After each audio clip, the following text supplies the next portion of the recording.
Hello students, hope you all are good and revising properly at your home. Hi, this is Pooja Mishra again with you all. Now, the topic which I have considered for today is peasant movements in Rajasthan. Rajasthan में जो peasant movements हुए हैं उसको आज मैंने consider किया है. So the first peasant movement which I am going to illustrate over here is Bijolia peasant movement. बहुत important है, competitive exams को लेकर भी बहुत ज़्यादा important है. Bijolia peasant movement. So let me tell you, Bijolia peasant movement क्या था और यहाँ ये कहाँ हुआ. इसमें जो peasants थे, आई होप आप लोगों को peasant का मतलब पता होगा, किसान आंदोलन भी कहा जाता है. peasant movement को हिंदी में किसान आंदोलन भी कहा जाता है. So now see, so the Bijolia peasant movement belongs to which area? It is for Bhilwara of Rajasthan. कहाँ के लिए था ये? भीलवाड़ा के लिए था. What happened कि भीलवाड़ा में जागीरदार जो था mister Govind Singh, the jagirdar mister Govind Singh of Bhilwara, till he was alive, farmers were not in opposition. farmers opposition में नहीं थे, किसान किसी भी तरह से opposition में नहीं थे. लेकिन after the death of Govind Singh, देखिए पुराना वाला कौन था? जागीरदार भीलवाड़ा का गोविंद सिंह. फिर कौन बना new? Kishan Singh. Now let me tell you one thing. जब तक गोविंद सिंह जागीरदार था, ऑपोजिशन में फार्मर्स नहीं थे, farmers were not in opposition. But after the death of Govind Singh and when the Kishan Singh became the new jagirdar, the farmers, the peasants came in opposition. जागीरदार के opposite चले गए थे और आंदोलन कराया था. एक्चुअली ये जागीरदार कौन थे? ये जागीरदार ब्रिटिशर्स के अंडर थे और ये टैक्स लेकर या जो भी लगान, लैंड रेवेन्यूज जो भी लेते थे, ज्यादा से ज्यादा रकम इनसे वसूलते थे, पीजेंट से, किसानों से. और वो किसको देते थे? उसका मैक्सिमम प्रॉफिट किसको जाता था? ब्रिटिशर्स को. और बीच में ये they used to take their own share. So now see, Bhilwara में क्या हुआ? अच्छा, एक और चीज, ये जो पीजेंट मूवमेंट हुआ है, ये जो किसान आंदोलन हुआ, most of the peasant belongs to Dhakar caste. किस कास्ट के थे? धाकर कास्ट के थे. ये बहुत इंपॉर्टेंट क्वेश्चन, ये भी आपको लाइन आनी चाहिए. तो आपको इसमें सिर्फ मेन पॉइंट्स होने चाहिए. भीलवाड़ा में हुआ है, गोविंद सिंह इसका पहला जागीरदार था, उसकी मृत्यु हो गई. Then who became the new jagirdar over there? Kishan Singh. Most of the peasant belongs to the Dhakar caste. Points में आप इसको लिख लेंगे, आपको अच्छे से याद हो जाएगा. Now let me tell you one more thing also कि हुआ क्या after the death of Govind Singh. The new jagirdar Kishan Singh imposed 84 new types of taxes. क्या किया किशन सिंह ने? अप्रोक्स 84 टाइप के नए tax. Can you imagine 84 type के टैक्स? हमको तो अगर एक रोड पे चलते हुए टोल टैक्स देना होता है, यू कैन अंडरस्टैंड कि हमें कितना फील होता है कि हमें टोल टैक्स दे रहे हैं. सिमिलरली जो लोग अपने खुद के लैंड में क्रॉप प्रोडक्शन कर रहे थे, उनके खुद के लैंड थे, उनको लैंड रेवेन्यू भी देना था, उनके ऊपर कितने टैक्सेस इम्पोज किए गए? वहाँ की जनता के ऊपर 84 टाइप के न्यू टैक्सेस लगा दिए गए. एंड अप्रोक्स 87% ऑफ इनकम उनका किसमें चला जाता था? 87% ऑफ इनकम उनका जाता था टैक्स में. मतलब 84 टाइप के जो न्यू टैक्स लगाए थे, तो इससे अप्रोक्स उनकी 87% इनकम एज अ टैक्स वो दे देते थे. तो farmers came in opposition to that jagirdar Kishan Singh. तो वो किशन सिंह के अपोजिट हो गए. Then what happened? At one death feast, एक मृत्यु भोज के दौरान, when they all unite together, जब वो सब वहां पर मिले, उन्हीं की कास्ट के, जो धाकर कास्ट थी, तो उन्हीं की कास्ट की एक मृत्यु भोज के दौरान all the Dhakar farmers, all the Dhakar peasants get unite together over there and they discuss that they will took this issue to the Maharaja of Mewar, कि भाई ये इस इशू को कहाँ तक लेके जाएंगे? मेवाड़ के महाराजा तक लेकर जाएंगे. What happened? इन्होंने अपनी प्रॉब्लम मेवाड़ के महाराजा के सामने रखी. And what happened over there कि महाराजा ने करके हामिद हुसैन एक अपॉइंट किया, एक ऑफिसर को, रेवेन्यू ऑफिसर को अपॉइंट किया, हामिद हुसैन, कि भाई आप जाकर क्या करेंगे? आप रिपोर्ट्स बनाएंगे और देख कर आएंगे कि क्या रहा वहाँ पर। तो उन्होंने अपनी बात जो रिपोर्ट रखी हानिद संजस में, उसमें ऐसी कोई बात नहीं दिखाई कि क्या हो रहा है कि फार्मर्स को सप्रेस किया जा रहा है, उनसे बेवजह इतना टैक्स वसूला जा रहा है, कुछ भी नहीं दिखाया। और उस रिपोर्ट के चलते कुछ नहीं हुआ, मेवाड़ के महाराजा तक कोई रिपोर्ट पहुंची ही नहीं। देन व्हाट हैपेंड, ये जो धाकर कास्ट के जो पीजेंट्स थे, इन्होंने क्या किया, ये यूनाइट होने लगे। उधर किशन सिंह ने क्या किया, he imposed one more tax named is Chanwari tax.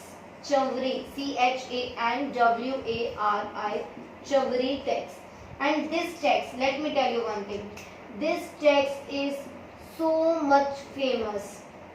चंवरी tax क्या था, whenever any of the peasant, any of the farmer will fix the marriage of his daughter, and during the occasion of the marriage of the peasant's daughter, one tax of ₹5 has to be submitted. Can you imagine? कि भाई चवरी tax लगा दिया। एक तरफ तो already ये tax लगे हुए थे, लोग उसके फार्मर्स उसके अपोजिशन में ऑलरेडी थे, बावजूद इसके क्या होता है बच्चे, बावजूद इसके ऐसा होता है कि किशन सिंह ने एक और टैक्स इम्पोज कर दिया। He imposed one more tax and that is Chamri tax. और वो चमरी टैक्स क्या था कि जब कभी भी कोई भी किसान अपनी बेटी की शादी करेगा, हाउ मच रुपीज ही और he has to give on as a tax, 5 rupees. 5 rupees देने, मतलब बेटी की शादी करना है, उसके लिए अरेंजमेंट करना है, और बावजूद इसके आपको 5 रुपये, क्या भाई बेटी की शादी करें आपको टैक्स देना पड़ेगा 5 रुपये का। At that time it was a huge amount, ₹5. But these farmers opposed the Chawri tax very peacefully, very peacefully. किसानों ने उसको क्या किया, बड़े पीसफुली उस टैक्स को अपोज किया। कैसे किया, For 2 continuous years none of the farmer fixed the marriage of their daughters. किसी की शादी ही नहीं कराई उन्होंने 2 साल तक। जब शादी नहीं कराई तो टैक्स का पैसा कैसे लोगे, उन्होंने सोचा अब ऐसे करके टैक्स लेंगे, मतलब पूरा पैसा कहाँ चाहिए था, एज अ टैक्स चाहिए था। तो किशन सिंह ने जब ये टैक्स लगाया था, सो व्हाट हैपेंड कि इसके चलते 2 साल तक कंटिन्यूस, व्हाट हैपेंड 2 साल तक कंटिन्यूस कोई भी टैक्स ना देना पड़े, इसलिए 2 साल तक अपनी किसी भी बेटी की शादी नहीं की किसानों ने। They didn't fix any of the marriage. Now what happened in 1906? In 1906 Chaudhary tax का अपोजिशन इतना अच्छे से देखने के बाद कि भाई इन्होंने तो अपोज किया, चलो शादी किए बिना तो ये रह जाएंगे। They did one more thing. इसने एक और टैक्स लगाया, तलवार बंधाई। तलवार बंधाई, वन मोर टैक्स, तलवार बंधाई। अभी मैं आपको बताती हूँ तलवार बंधाई टैक्स क्या था। तलवार बंधाई टैक्स वाज उत्तराधिकारी था ना, डिसेंडेंट कोई है जो उसका है ना, जो डिसेंडेंट है, फॉर एग्जांपल कि कोई जैसे तो ठिकाने थे, प्रोविंसेस थे और रियासतें थी, तो उसमें छोटे छोटे जो एरियाज थे उनका कोई जागीरदार तो नहीं कहेंगे इसको, कोई फ्यूडल था, सामंत था, या फिर आप ये कह सकते हो कोई किसी की क्या जमीन है और जो पुरखे हैं घर में उनकी डेथ हो जाती है, उसके बाद कौन आता है, उनके डिसेंडेंट आते हैं, तो वो क्या करेंगे, वो उस पर अपना हक जताएंगे ना। तो भाई तुम्हें हक तब मिलेगा, तुम्हें क्या करना होगा, तुम्हें तलवार बंधाई कर देना होगा। मतलब किसी की मृत्यु के बाद भी अगर उसका बेटा, उसका जो सन है या उसका ग्रैंड सन है, वो क्या बनता है, उसका उत्तराधिकारी बनता है, देन क्या देना होगा, ही विल हैव टू पे तलवार बंधाई टैक्स। भाई तुमको तलवार बंधाई टैक्स देना होगा।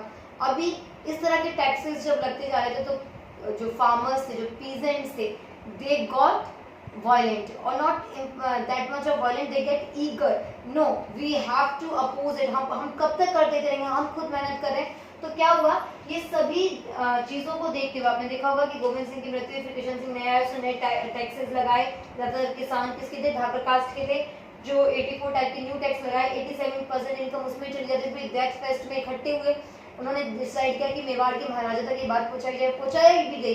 देन मेवाड़ के महाराजा ने क्या किया, ही appointed revenue officer Hamid Hussain, उसने उस रिपोर्ट पे कुछ भी ऐसा नहीं दिया। एंड आफ्टर दैट रिपोर्ट भी बन के चलेगी, एक और नया टैक्स लगाया गया, Chaudhary tax for daughters marriage. उसको किसान ने अपोज किया, 2 साल तक किसी बेटी की शादी नहीं कराई।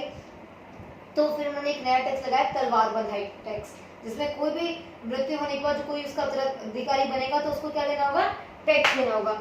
अभी यहाँ तक सीखने के बाद अब हम पढ़ते हैं कि आगे क्या होगा, व्हाट हैपेंड। ये जो धाकर कास्ट के जो पीजेंट्स थे 1913 में, इन्होंने क्या किया, ये यूनाइट हो गए, ये सभी यूनाइट हो गए। और एक किसान था साधु सीताराम दास, साधु सीताराम दास, इस किसान की लीडरशिप में क्या किया, इन्होंने मूवमेंट, आंदोलन शुरू कर दिया।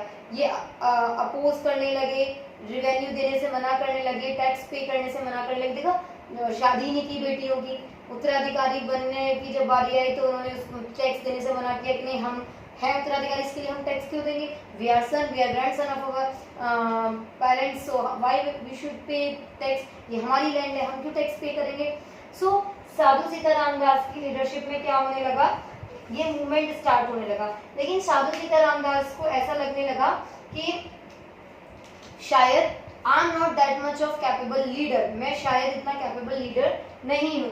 तो साधु सीताराम दास ने विजय सिंह पथिक, जो कि एक आप कह सकते हो एक सोशल एक्टिविस्ट थे, सो विजय सिंह पथिक, इनको इनवाइट किया और कहा, विजय सिंह पथिक जी से कहा कि now you please take the charge of this movement, कि आप हमारे इस मूवमेंट को लीड करें, इसका नेतृत्व करें, please lead this peasant movement. Vijay Singh Pathik said yes, okay, I will lead your movement, I will lead your movement। और उन्होंने वो मूवमेंट स्टार्ट किया and he took it on another level, he did what, इन्होंने जो न्यूज़पेपर के editors थे, जैसे केसरी जो न्यूज़पेपर था, और उसके बाद एक और न्यूज़पेपर था, one is Kesari and one is Pratap, yes, one is Kesari and one is Pratap. So इनके एडिटर्स तक क्या किया, इनके एडिटर्स तक ये बात पहुंचाई कि in over the Bijolia Bhilwara में क्या हो रहा है, किसान जो हैं they are in opposition, they are doing some movement, वो आंदोलन कर रहे हैं। और ये बात आप न्यूज़पेपर के जरिए, मैगजीन्स के थ्रू लोगों तक पहुंचाइए। एंड गणेश शंकर विद्यार्थी, जो कि प्रताप न्यूज़पेपर के एडिटर थे, उन्होंने उसके लिए सिल्वर ब्रेसलेट देकर उनको, भाई आप उनको सिल्वर ब्रेसलेट गिफ्ट किया विजय सिंह पथिक ने कि आप प्लीज इस मूवमेंट को न्यूज़पेपर में डेली के डेली दीजिए, जिससे लोगों के अंदर क्या है, जो शायद बाकी लोग भी क्या करें, और जगह पे भी हुआ है, और जगहों पर भी क्या हुआ है, पीजेंट मूवमेंट हुए हैं।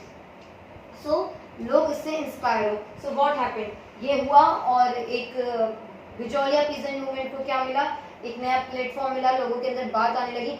अब क्या हुआ, अब उन्हें और सप्रेस किया जाने लगा कि भाई ये तो हमारे अपोजिशन में चले गए, तो टैक्स लगाते चले गए, लैंड रेवेन्यू इतने लगा दिए गए कि अब किसान परेशान हो जाएगा कि करो तुम कितना पीजेंट मूवमेंट करोगे, तुम्हें तो रेवेन्यू देना ही पड़ेगा, तुम जितना पीजेंट मूवमेंट करोगे, तुम जितना आंदोलन करोगे, तुम्हारे लिए उतने ज्यादा रेवेन्यूज लगेंगे। तो विजय सिंह पथिक ने क्या किया, इन्होंने एक आइडिया शो किया, इन्होंने कहा कि डू वन थिंग, अगर हमें अपनी लैंड का जब हम क्रॉप प्रोडक्शन खुद कर रहे हैं, सारा मेहनत खुद कर रहे हैं, तो all the labour belongs to us, all the capital, all the resources belongs to us.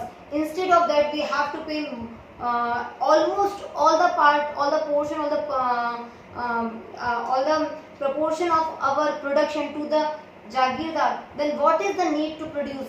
What is the need to be in that land? उन्होंने कहा कि जब हम अपना सारे रिसोर्सेज इस्तेमाल कर रहे हैं, सारा रॉ मटेरियल हमारा है, कैपिटल हमारी है, लैंड हमारी है, मेहनत हमारी है, बावजूद उसके ऑलमोस्ट हम सारा का सारा किसको दे रहे हैं, ऐसा लैंड रेवेन्यू दे रहे हैं। तो एक काम करो, अगर आपके ऊपर सप्रेस, आपको नए लैंड रेवेन्यू के लिए क्या किया जाए, और लैंड रेवेन्यू के लिए आप सप्रेस करो, तो आप आंदोलन की तरह से एक शांतिपूर्वक क्या करो कि हम अपनी जमीन छोड़ रहे हैं, हमें नहीं करनी है ऐसी जमीन में खेती, तुम ही रख लो इस जमीन को।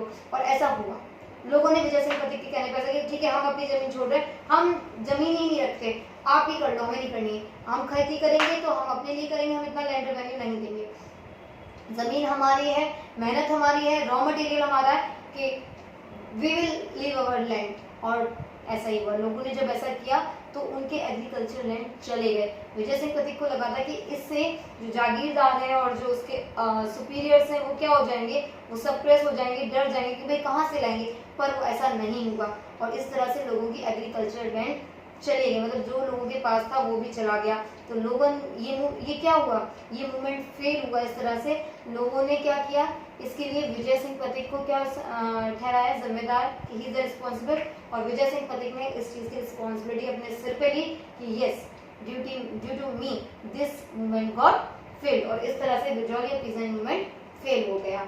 This is all about the Bijolia pheasant movement. इसके बाद हम नेक्स्ट वीडियो में ही लेते हैं, that is Sikar pheasant movement, and good luck, thank you.